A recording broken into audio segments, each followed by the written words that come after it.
আমি তো দেখছি ব্যর্থ সরকার। দেখেন ঢাকাতে 10 মিনিট বৃষ্টি এলে ড্রেনের ভিতরে প্লাস্টিকের পলিথিন আটকিয়ে রাস্তা পানি ওঠে।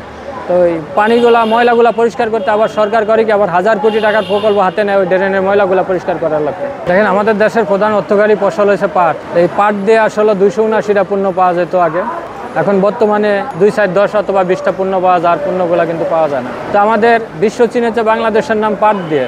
তো এই পাট আজকে আমাদের দেশ থেকে বিলুপ্তির পথে, আর পলিথিন আমাদের দেশের মাটি ও পরিবেশকে ক্ষতিগ্রস্ত করছে। তাই আমি সরকার, প্রশাসন, জনগণকে আমি দৃষ্টি আকর্ষণ করছি, আসুন আমরা সবাই পলিথিন বর্জন করি, পাটের পণ্য ব্যবহার করি। দেখেন ঢাকাতে 10 মিনিট বৃষ্টি এলে ড্রেনের ভিতরে প্লাস্টিকের পলিথিন আটকিয়ে রাস্তা পানি ওঠে। তো এই পানিগুলা ময়লাগুলা পরিষ্কার করতে আবার সরকার করে কি আবার 1000 কোটি টাকার প্রকল্প হাতে নেয় ওই ড্রেনের ময়লাগুলা পরিষ্কার করার লক্ষ্যে। তো সেই ক্ষেত্রে আমি সবাইকে আহ্বান করব, আসেন আমরা সবাই পলিথিন বর্জন করি, পাটের পণ্য ব্যবহার করি। দেখেন আমাদের পলিথিন আমাদের 2 যুগ হয়ে গেছে কিন্তু নিষিদ্ধ করছে, এখনও কিন্তু বন্ধ করতে পারে না। তা আমাদের পাট আসলে তারা বলে কিন্তু আসলে বাস্তবায়ন কিন্তু আমরা দেখছি না। দেখেন আমাদের আদম জুট মিলের কথা বললে হয়, আদম জুট মিল বাংলাদেশে বিখ্যাত একটা মিল ছিল। তো ওই মিলটি বন্ধ হয়ে রয়েছে।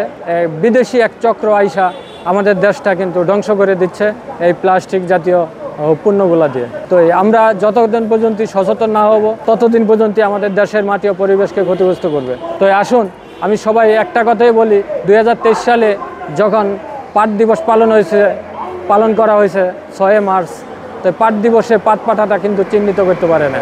তা আমাদের পাটটা কতটুকু অবহেলিত, বঞ্চিত।